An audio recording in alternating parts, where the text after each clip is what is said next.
Hey, welcome to the One Piece at a Time Distilling Institute with your host, the alchemist of Indiana's Black Forest, Alan Bishop. Hey, this channel is all about home distilling and legal distilling. If you've got questions, reach out to us in the comments below, social media, or via bishopshomegrown@gmail.com. And don't forget to check out thealchemistcabinet.com. Hey guys, by now you've probably already heard the unfortunate news, the tragic news that a very engaged member of the home distilling community and contributor to One Piece at a Time Distilling Institute has tragically passed away. That would be Benjamin Quady of Bad Motivator Barrels over here. For those of you who've been watching the channel for a couple months now, you know that I've been working with Ben, and he's been sending me some barrels for review and comparison. I've had him on Distillers Talk with Christy Atkinson. Gotten to know him decently, although I wouldn't say that we were incredibly close, right? We are acquaintances and we were starting to become friends, right? I think we would count each other amongst friends, obviously, but I think that we were still learning one another in a lot of ways, which is not to discount my relationship with him in any way, shape, or form. Certainly Jesse was closer to him than I was, Jesse of Still It. Ben was a pretty special guy to the home distilling world. He was very giving with what he had, the things that he came up with. His goal with Bad Motivator from the get-go was not necessarily monetary. He expressed that to me the first time I talked to him on the phone after being introduced to him by Chris Conrad as well as Jesse Wilson. You know, he wanted to help out the home distilling community, to help the home distilling community have something to step up their game quality-wise to be more in line with what craft distillers do, right? And the little Bad Mo barrels, that's what was doing it. This was a crazy, unique, beautiful, special, workable, scalable idea. Were they hard to get sometimes? Yes, but you know, it's limited production. Ben was getting to the point though where, you know, he was trying to take the next step, trying to find wood sources for high quality oak, new oak in particular, to get to you guys, and trying to really get to that next level of what the business was. But you know, he always encouraged everybody learn how to make these things.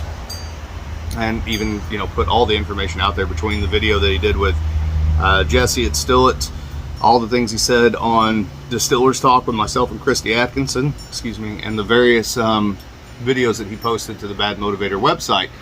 There weren't any overall trade secrets, as it were, because his goal was, again, to have people step up, right? He's a very special person in the distilling industry, be it home distilling or legal distilling, craft distilling, whatever you want to call it. To me, it's all one and the same. He didn't let ego get in his way, right? He wasn't a gatekeeper for anything. He just came up with something cool and he wanted to share it with other people because it helped him step up his game. It would help you step up your game. And that's pretty special, and it's also hard to find in the distilling world as a whole. That's one reason why I love the subscribers that we have at One Piece at a Time, because from the get-go, I've never set out to bring in tons and tons and tons of subscribers. I set out to run a channel about advanced distillation with a small amount of very, very passionate individuals who would really subscribe and get into what we're doing. And I think that we have accomplished that. We've drawn those people in, and they're the people that are not run by their own ego. They're people that want to share the things that they know, or they want to learn more, or they're curious about things. And that's something that I'm greatly appreciative of. That's one reason why when I talked to Ben and he offered me Bad Mo barrels, why I got so excited. It's not just, you know, sending me stuff, whatever. People offer to send things all the time, and I pass on a lot of things. It was because even before I had the samples from Bad Motivator that he sent me that we tasted through on Distillers Talk, which, by the way, if you've not heard that episode, go back and give it a listen and have a drink on Ben. Because the samples were fantastic for what they were. He was really onto something beautiful and special here. More than that, though, he was so passionate about the way they talked about it. Of course I wanted to try some. I wanted to see what they were going to do because I believed what the guy was saying. And I believed he really put the time and effort and the research into understanding what a 53-gallon barrel did, because he really loved the art and craft of distillation. I know sometimes Bad Mo barrels were hard to get, and Ben was working on that.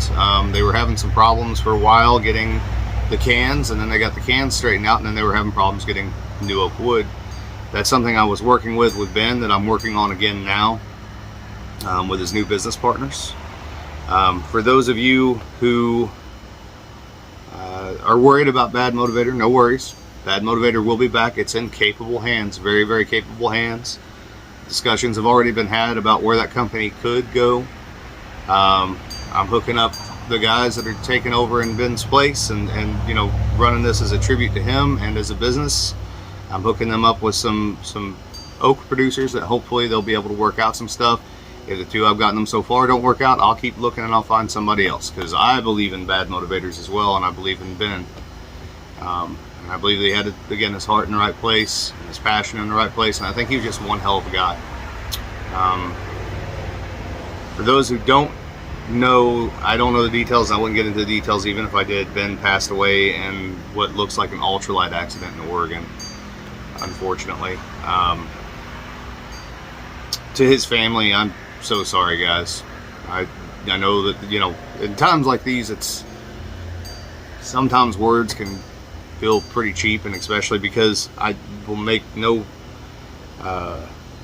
I won't ascribe that Ben and I were best friends or anything like that. We were getting to know each other. We had become friends, and we were going to in time become even closer friends. And Ben was cool, right? I mean, I just sent him some previous French oak Catawba barrel heads that had finished Matty Gladden rye whiskey from Spirits of French Lick in them, and he turned those into some Bad Mo barrels that I still haven't received yet. But now here's the strange thing. So there'll be a package here tomorrow with those barrels in it, sent out the day before Ben passed away, and that's going to be an odd package for me to get for sure.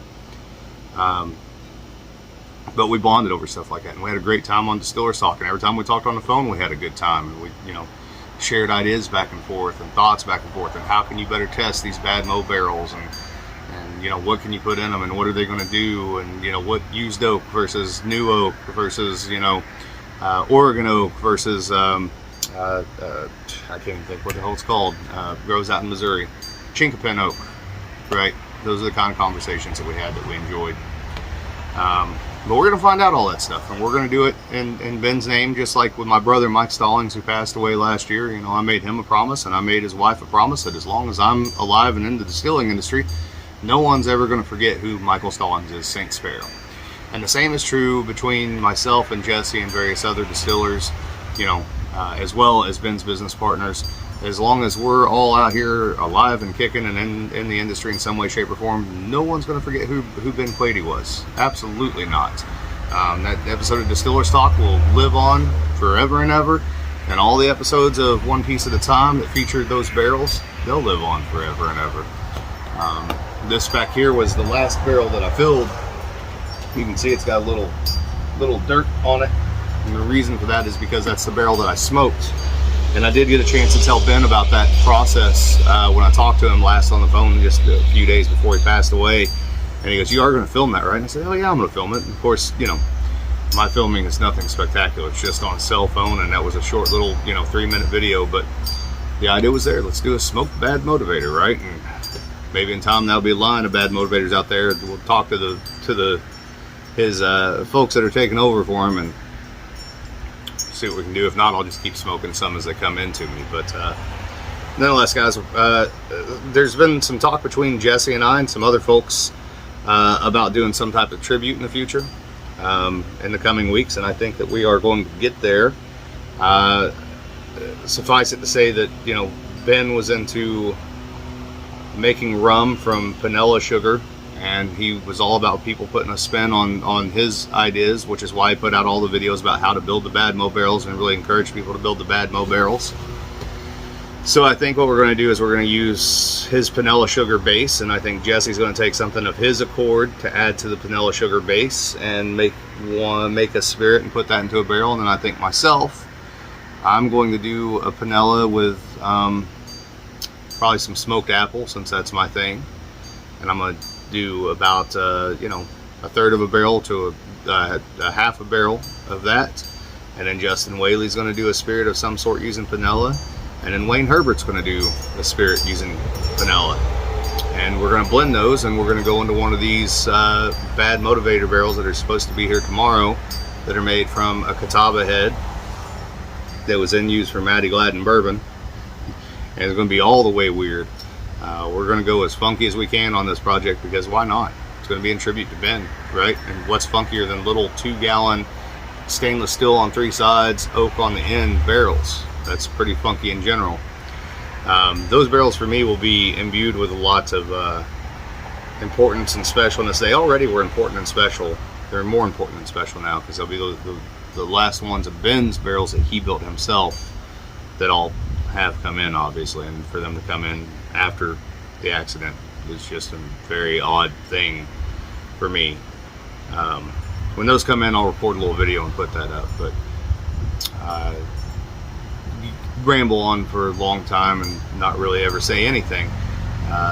Suffice it to say, you know, make sure you keep up with your people, talk to your people, love your people, take care of them, because you never know when they're not going to be here anymore. So, and to Ben's family and friends, I am very, very sorry for your loss. To the distilling world, I'm sorry for the loss of Ben as a personality, but I am thankful for Ben's gifts with these Bad Mo barrels to the distilling community. He's changed home distilling for the better, which is something that very few of us can really say that we've done in any meaningful way, with new information, new technology, or anything of that nature. So, alright guys, I love y'all. Have a great one.